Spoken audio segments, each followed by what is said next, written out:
Can I delete a contact on WhatsApp without blocking them? Hello everyone. Today we're going to delve into the world of WhatsApp and answer a question we get asked a lot. Can I delete a contact on WhatsApp without blocking them? The short answer is yes, you can. And we'll guide you through the steps on how to do it. Understanding WhatsApp contacts. Before we begin, it's important to note that WhatsApp contacts are directly linked to your phone's contact list. This means if you want to delete a contact on WhatsApp, you will actually have to delete the contact from your phone's address book. Deleting a contact from your phone. To delete a contact, you'll need to go to your phone's Contacts or Address Book app. For Android users, 1. Open your Contacts app. 2. Locate and select the contact you want to delete. 3. Tap on the Options menu, 3 vertical dots, at the top right corner. 4. Tap on Delete. For iPhone users, 1. Open your Contacts app.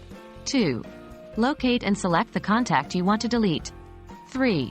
Tap on Edit at the top right corner. 4. Scroll down and tap on Delete Contact. Note: deleting a contact from your phone will also remove them from your WhatsApp contact list. Refreshing your WhatsApp contacts list. After deleting the contact from your phone, you might still see the contact on your WhatsApp.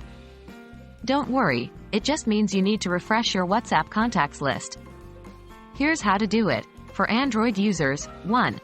Open WhatsApp and tap on the green chat icon at the bottom right. 2. Tap on the 3 dots at the top right corner to access the menu. 3. Tap on Refresh. For iPhone users, 1. Open WhatsApp and go to the Chats tab. 2. Tap on the new chat icon at the top right corner. 3. Pull down on the screen to refresh your contact list. And that's it. You've successfully deleted a contact on WhatsApp without having to block them. Remember, this does not remove any previous chats or conversations you had with the contact on WhatsApp. It simply removes them from your contact list. If they message you again, they will still appear in your chats. We hope you found this guide helpful. Stay tuned for more tips and tricks.